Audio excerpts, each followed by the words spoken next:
Una de las realizaciones más felices que puede tener un político, aquí en cualquier parte del mundo, es terminar como le da la gana, no como el otro quiera. El doctor Antonio Issa fue un político de izquierda en su juventud, luego se dedicó a la empresa privada y al final de su vida quiso apoyar un gobierno que puede perfectamente aceptar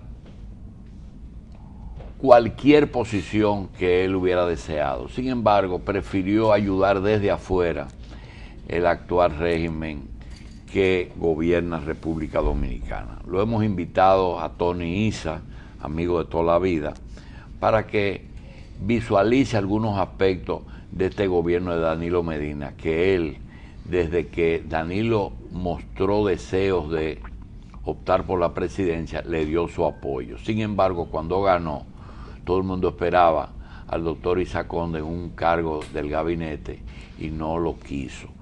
Vamos a hablar de algo que todavía nosotros no entendemos, que son los pactos. Doctor, se habla de un pacto de educación que ya se firmó, de un pacto fiscal y de un pacto eléctrico. Yo quiero que usted traduzca al pueblo sencillo, ¿por qué si un gobierno tiene un proyecto, lo que llamábamos antes un programa de gobierno, por qué tiene que hacer pacto y no ejecutar sus propios proyectos programáticos? Los pactos nacieron y están planteados en la Ley de Estrategia Nacional de Desarrollo. Se vieron en el contexto de que había muchas cosas, carencias que eran necesarias resolver en el país, que rebasaban la capacidad de un hombre, de un grupo de hombres, de un partido, que eran problemas de tal magnitud que necesitan involucrar al conjunto de la sociedad para enfrentar esos problemas. Y se entendía que eran varios, pero tres eran básicos: la educación, el problema eléctrico y el problema fiscal. La educación es la piedra angular del desarrollo. No es posible desarrollar una nación con los niveles de formación que tienen nuestros estudiantes. No es posible hacer de un país competitivo ni crear una ciudadanía consciente con esos niveles educativos, y había que enfrentar ese problema. Y es un problema que, si bien atañe al Estado, atañe a los padres de familia, a la sociedad en su conjunto, a los docentes, a donde están involucradas muchísimas cosas, y aunque se había ido trabajando y había muchísimas leyes, la mayoría de las leyes ni se cumplían. Entonces, debían hacerse compromisos de otra magnitud. Doctor, usted ha dicho que la magnitud de esos tres asuntos es tan grande que sobrepasa a un hombre y hasta un partido. Sí, yo quiero reconocerle de que hace 20 años, quizá 25, siendo usted dirigente de la Asociación de Industrias de Herrera, con un grupo de compañeros de asociación, ustedes elaboraron por primera vez un pacto de nación, que en ese momento creo que eran de 10 años. Sí. Y quiero decirle que si por un lado es así, por otro lado, usted tiene que reconocer que imponerle a un partido político un programa de gobierno hasta el año 2030, lo que hace es que nombra un administrador en el Palacio Nacional. Mira, tú lo que tienes que hacer es ese pacto educativo, ponerlo en vigencia. Tú no tienes que hacer nada. Segundo, lo que se va a firmar eléctrico, lo tienes que hacer, y lo que tienes que hacer con el pacto fiscal. ¿No resulta un poquito difícil para el político dominicano tener que asumir y ser el director ejecutivo del Estado? Mira, eso tiene que responder necesariamente una cultura nueva. Y aquí el político dominicano tiene... Entonces un pacto implica algo más que Claro, una firma, una nueva concepción del poder. Exactamente. El político tiene que aprender a desaprender. Y lo que nosotros necesitamos son estadistas que dirijan el Estado. Una cosa es un estadista y otra es un político. Entonces, cuando tú te trazas una estrategia de desarrollo, un plan de desarrollo a X años, y eso no en la República Dominicana, si tú te pones a ver todos los países en el mundo que han progresado, es porque se ha trazado un plan con una visión de país para que los ciudadanos sepan hacia dónde quieren ir en un periodo de tiempo determinado, en qué país quieren vivir en un momento determinado, y para eso tienen que reunir fuerzas, recursos, tienen que tomar una serie de decisiones, tienen que diagnosticar las cosas que pueden hacer, pero también en función de eso tienen que desarrollar Doctor, pero la generación que nosotros vivimos, Truman y Reagan, fueron los dos presidentes norteamericanos que no contaron con un título académico y fueron buenos presidentes para su país. ¿Por qué usted dice que el estadista es que tiene que manejar el Estado? Danilo es el primero. No, pero cuando yo digo la diferencia entre un estadista y un político, es que un estadista piensa más allá de su periodo, piensa en un futuro, en el piensa Estado, en lo que siembra, piensa en lo que está. Cuando un político, el político lo que ve es el día a día. Y fíjate, por ejemplo, en el problema eléctrico, ¿cuál era el problema más serio? Que realmente no se sembraban las plantas que se iban a necesitar a 10 años, sino las que se podían instalar rápidamente para que se vieran, probablemente siendo la más eficiente, ineficiente. Y lo que se necesitaban era ir construyendo plantas que pudieran servirle a otro gobierno. Mira lo que está haciendo Danilo con esa planta. Esa planta no la va a encender él probablemente. Y si la enciende unos días que la va a encender, eso está trabajando para el porvenir. ¿Por qué? Porque las sociedades se construyen fundamentado en su pasado, con su presente y viendo hacia el futuro. Cuando tú ves países como Corea, toditos tienen sus planes decenales de desarrollo, sus planes quinquenales. Eso no significa, incluso Temo una vez describió bien lo que era la Estrategia Nacional de Desarrollo en el sentido, señores, lo que nosotros nos trazamos aquí son objetivos, pero esto es una carretera de varias vías y cada quien puede coger las vías que requiera para llegar ahí, pero lo que tenemos que tener claro es el objetivo a donde queremos llegar, y para eso son los planes, y los pactos se originan para romper obstáculos básicamente, porque tú dirás, si tú ves todo lo que aprobamos en el pacto, que tuvo una riqueza extraordinaria, una buena parte de ello estaba contemplado en las leyes, pero no se cumplían por 20.000 cosas. Y yo te digo hasta cosas sencillas. El cumplimiento del calendario y el horario escolar involucra una serie de actores. Entonces, en la medida que esos actores se comprometen, y no solamente se comprometen, sino comparten una visión, la asumen, porque ese es el problema, que regularmente no se asumen los proyectos. Comienzan a cambiar su actitud hasta frente a la vida. El problema de la formación de los docentes tiene que ser continua. Y hay una serie de cosas que van a involucrar mucha gente. Entonces, por eso esos pactos son necesarios. Ahora, con la firma del pacto no termina el problema.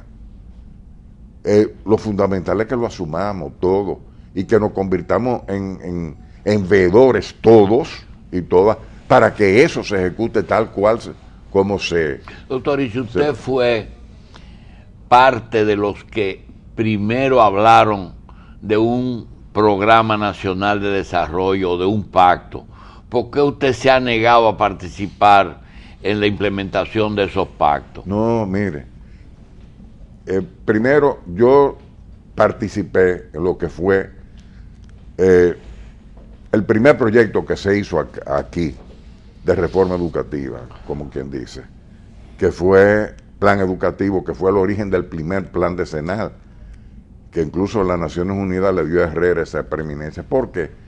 Exactamente porque Herrera, un día comenzamos a trabajar en Herrera en la elaboración de un programa de desarrollo industrial para presentárselo al país, y cuando hicimos el programa industrial decimos, podemos tener un desarrollo de industria con los niveles de educación que tenemos aquí. Y sin energía. Y sin energía. Entonces comenzamos a hablar de un plan maestro de desarrollo nacional y tratamos de impulsarlo por varios caminos. el camino que más prosperó, porque indudablemente desde esa época hay más sensibilidad hacia ese tema, fue el tema de la educación y fue el que pudimos empujar con más vigor. Pero si tú ves la historia de mi vida, yo me he estado metido en todo lo que es reforma. Entonces, la Estrategia Nacional de Desarrollo, yo estaba hasta aquí, en estos pactos hasta aquí. Esas son las cosas que yo creo que yo puedo contribuir con el gobierno, a ir construyendo y ayudando a que se construyan cosas con visión de futuro. Porque lo que me amargaba a mí en todo este periodo es que sentía que la nación no tenía una visión, no tenía un plan. Tú has hablado, por ejemplo, en el interín del tema minero y los problemas que pueden haber con... Pues nosotros no tenemos un plan minero. No. Una política minera no la tenemos. Si nosotros tuviéramos una política minera, no estuviéramos discutiendo estos problemas, porque hay una política. Entonces tú me dirás, no, que hay muchas teorías internacionales. Por ejemplo, a mí me encanta la posición del presidente Correa de Ecuador cuando plantea cómo se deben manejar los recursos mineros, pero ojo, en Ecuador, no aquí. Esta es una isla. Lo que es bueno para Ecuador en manejo minero no es necesariamente bueno aquí, porque esta es una islita. Que cualquier cosita que podamos hacer en materia de minería puede poner en peligro muchas cosas, entonces tenemos que ser mucho más cuidadosos.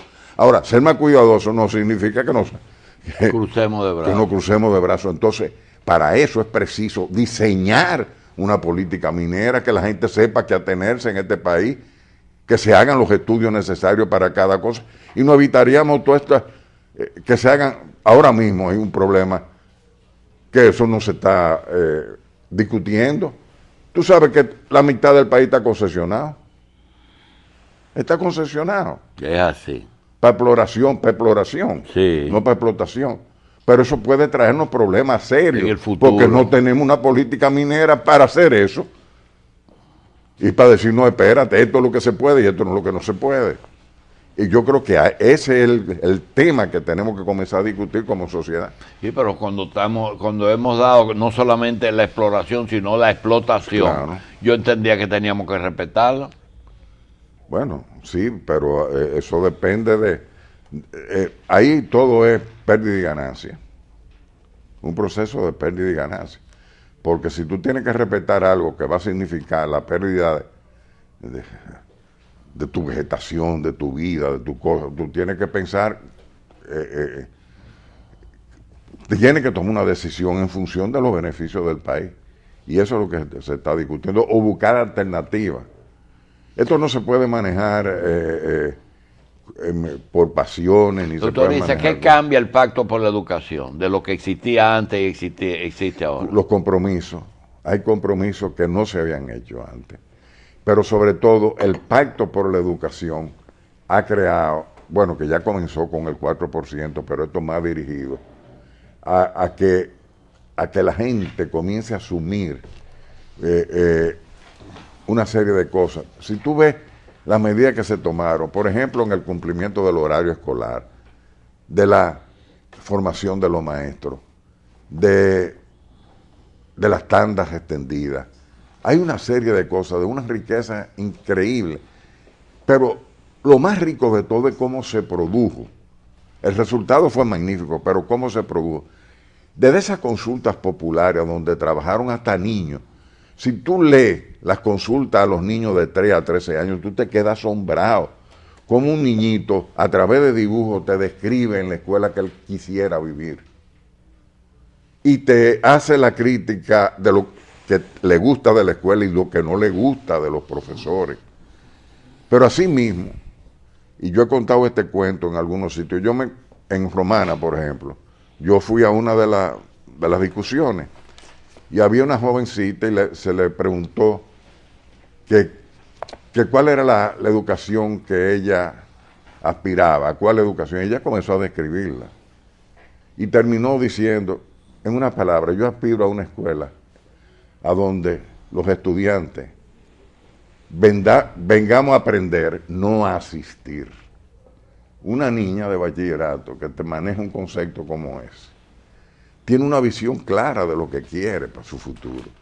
Entonces, esos que participaron en esa consulta es la masa crítica de gente que puede en un momento dado transformar la educación. ¿Y para cuántos años hemos comprometido, nos estamos comprometidos en ese pacto? Hasta el 30, como el mismo tiempo de duración de la Estrategia Nacional de Desarrollo, porque todo se asienta en la Estrategia Nacional de Desarrollo. Incluso el propio plan de gobierno de Danilo está sentado en la Estrategia Nacional de Desarrollo. Entonces, como usted dice, el objetivo final es el país, la nación, pero la vía, el político puede elegir el carril que quiera. Pero hacia esa dirección. Por ejemplo, si tú planteas que tú tienes que disminuir el analfabetismo en tanto tiempo, bueno, tú buscas una forma u otra para hacerlo. Pero hay otras cosas que son medidas mucho más profundas, que tienen que ver con la economía y con la competitividad. ¿Qué queremos nosotros? Tenemos que podemos seguir con este modelo económico excluyente.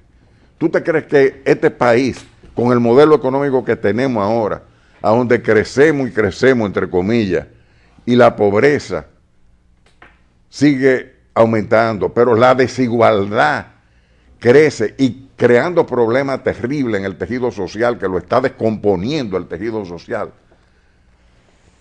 Si no somos capaces de cambiar ese modelo por un modelo más inclusivo, porque da vergüenza que, por ejemplo, en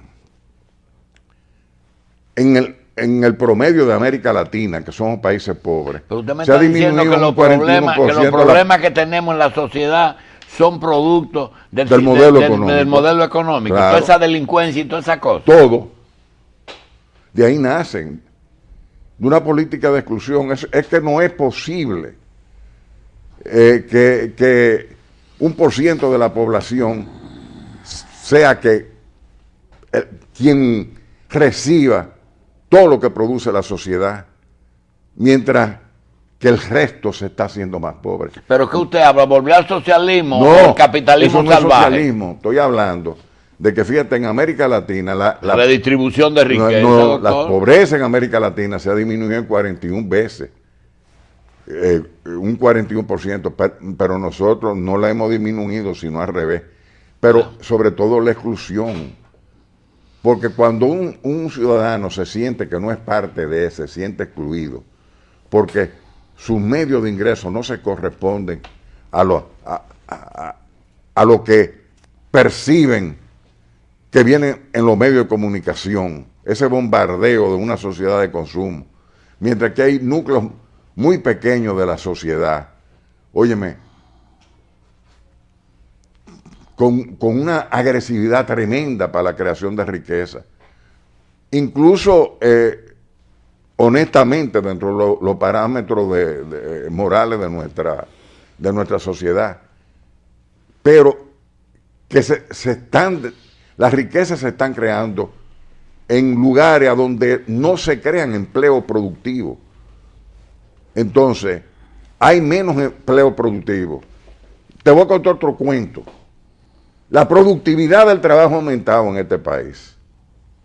Y no obstante que la productividad del trabajo ha aumentado en este país, el salario real ha disminuido. El salario real no es el salario nominal, es la cantidad de bienes y servicios que un trabajador puede adquirir con un dinero. Con un dinero. Ha disminuido, pero tu productividad, o sea, que tú eres capaz de producir más, pero estás recibiendo menos. Porque lo lógico es que si la productividad del trabajo aumentó, yo debo recibir más. Pero arriba de esto ahora hay gente que quiere extender la jornada de trabajo y disminuir el tiempo que una embajada. Pero son los empresarios los que quieren eso, doctor. Son los empresarios los que quieren eso. Por eso, entonces, tenemos que romper esa mentalidad. Para que esos empresarios piensen más en Pero esa es su clase, doctor. Aumentar la productividad. Pero esa es su clase. No, esa no es mi clase. ¿Y cuál Porque es? Hay empresarios y empresarios. Oh, doctor. Hay empresarios que creemos que en el aumento de la productividad del trabajo y que creemos en un sistema de competitividad sano, no un proceso de competitividad espuria.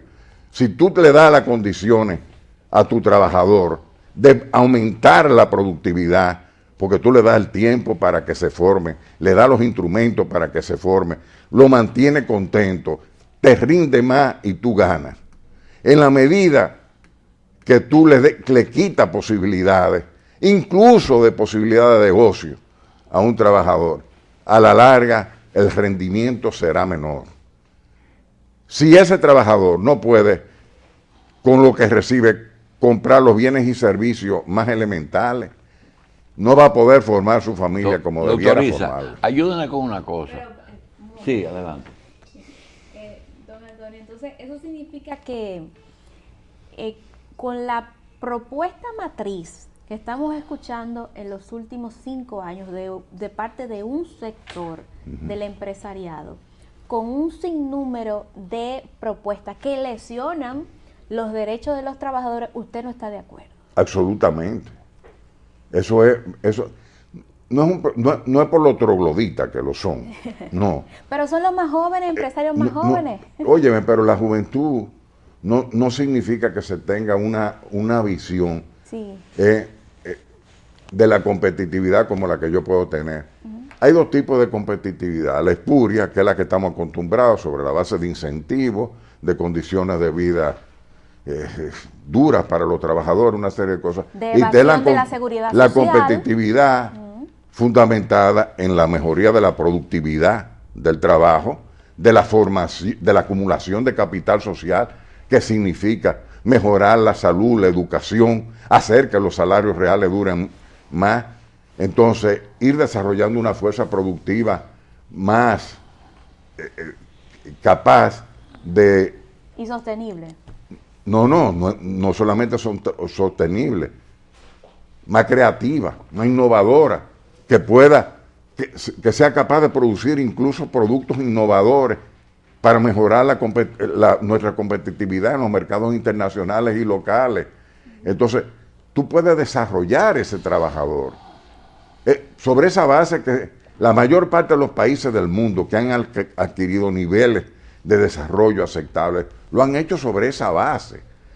Pero para eso, lo que tenemos que nosotros, los que estamos ligados al sector productivo, entender que hay que aprender a desaprender, que hay una serie de esquemas que hay que romper. Doctor, que pero den una leccioncita de modelo económico. Cuando se habla de cambiar el modelo, esa es una palabra como tan difusa y pelusa que uno no... Si nos proponemos cambiar el modelo, ¿hacia dónde debe cambiar? Te voy a coger un tema. En la producción de confección textil, tú tienes dos formas de competir. Tú tienes la forma de ensamblar productos, que te lo traen atracortado, contrata mano de obra barata. Y lo ensambla. Tú tienes otra forma de tú competir, tratar de tú diseñar o hacer un clúster que un diseñador le sirva a varios para hacer modelos innovadores aquí, que puedan tener aceptación en un núcleo pequeño o un grande de mercado, a donde la diversidad del modelo sea más importante que el costo. Entonces tú vas con un producto nuevo. Fíjate ahora mismo, y con cosas pequeñas, estamos haciendo cosas nuevas. El mismo Danilo ha puesto a trabajar gente en áreas que no sospechaban.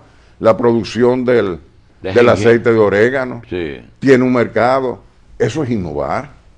Ahora, para tú innovar, tú le tienes que dar a la gente la tecnología y el financiamiento y la información. Tony, pero lo que se gana un año el país con aceite de orégano, se lo gana alguien vendiendo una Land Cruiser y ya se acabó el problema. Tú me estás dando ejemplos sencillos. Seguro. Pero tú puedes tener una gran posibilidad de eso, de jengibre, de lo que tú quieras, pero también de moda. Pero, mira. ¿De moda? De moda. De moda, que lo usa todo el mundo. También una cosa que hemos probado, que somos buenos. Estamos produciendo instrumentos médicos aquí, en algunas zonas francas. ¿Qué es lo que tenemos que hacer? Que esos procesos vayan más al origen, o sea, que en vez de ser un ensamblaje, tengan más valor agregado local. Pero para hacer eso, ¿qué tú necesitas? Un trabajador más formado. Tiene que invertir en educación. Tiene que hacer una serie de cosas en la salud, tiene que cuidar la salud de la gente. Y nosotros vamos a poder... Entonces, cambio de modelo... Tony, nosotros vamos a poder competir con una mano de obra más calificada si por otro lado el bote le está entrando una mano de obra totalmente descalificada, enferma y que no tiene nada que aportar. Óyeme, eso primero hay que regularlo, pero segundo, hasta eso tú lo puedes manejar. Entonces tú sabes qué puede hacer esa gente y qué pueden hacer los otros. Pero no conformarte que todos hagan lo mismo, sino vamos a ver cómo se supera a sí Entonces mismo. tú me estás diciendo que el latino que entra a Estados Unidos se va a trabajar agricultura a California y que el norteamericano se va para la NASA. No necesariamente, porque hay muchísimos dominicanitos trabajando en la NASA. Yo conozco gente... limpiando. No, yo conozco gente que se está graduando de la NASA. Ahora, eso es un problema de la política que tú apliques, porque lo pueden hacer individualmente, pero si tú aplicas aquí una política para lograr mejores profesionales, mejores técnicos, mejores especialistas en cualquier cosa, y tú haces esa inversión, eso se llama invertir en el capital social. Tú tienes varias formas para desarrollar un país, y pero la forma fundamental es invertir en el desarrollo del capital social. Bien, ya hablamos de que invirtiendo en la educación a la larga estamos invirtiendo ahí. Reproduce. Doctor, finalmente, cuando se habla de un pacto fiscal, ¿de qué se está hablando? ¿De que el empresario pague menos? ¿O de que el empresario pague y el Estado use mejor esos fondos? Mira cuál es el problema que existe aquí. Aquí existe una política tributaria totalmente injusta y desfasada. Injusta porque es un régimen a donde pocos pagan mucho y muchos no pagan o pagan poco y usan la misma carretera, los mismos puentes que tú usas. Usted habla de proporcionalidad. Espérate. Entonces, si nos vamos a sentar en una mesa, tenemos que pagar todas las cuentas, pero en función de los ingresos de cada uno. De lo que se coma cada uno. De lo que se coma cada uno. Entonces, eso implica un cambio en la política tributaria para hacerla más lineal, para hacerla más justa, para revisar régimen de incentivos que pueden que se estén comiendo una parte de eso y dejar a aquellos que efectivamente son los que producen mayores beneficios para el país.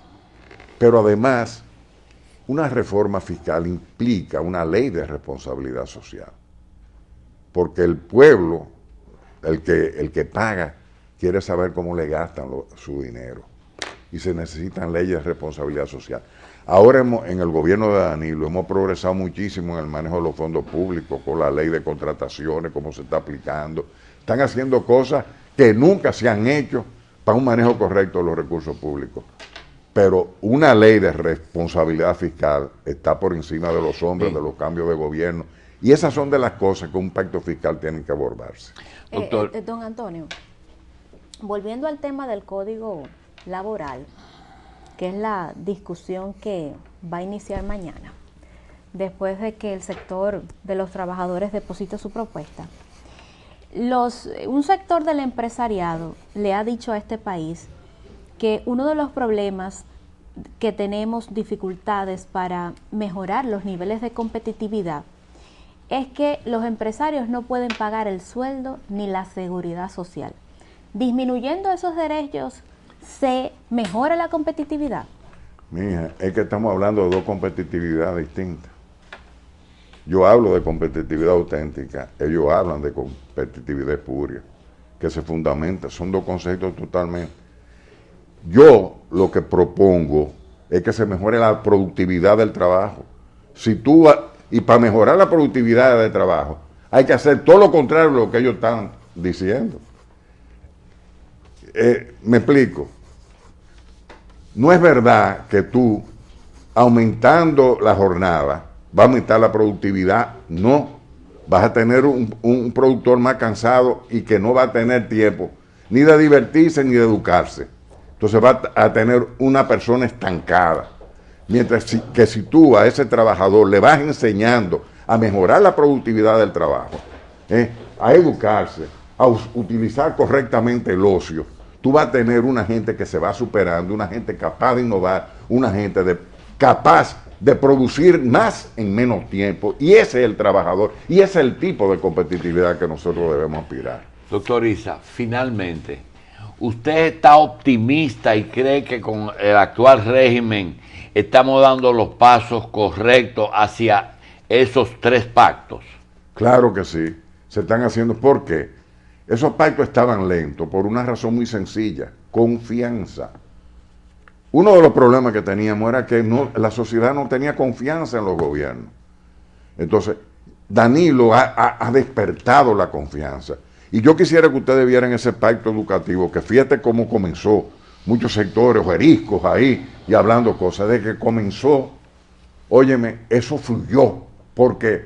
Porque el factor confianza fue determinante para sacar ese pacto. Pero la confianza no solamente en que yo creo en ti. Oye, yo creo en ti, pero tú estás haciendo esto que estás pregonando. Hacerlo y decirlo. Exacto. Bien. Ese es el compromiso. Bien, doctor Issa, vamos a darle las gracias, y ese es uno de varias presentaciones, porque todavía nos queda la implementación del fiscal y del eléctrico. Hasta ahora hemos firmado el pacto de la educación, en el que realmente había un capítulo en el famoso documento de Herrera, ¿verdad, doctor? Sí, señor. Antonio Issa Conde, muchas gracias.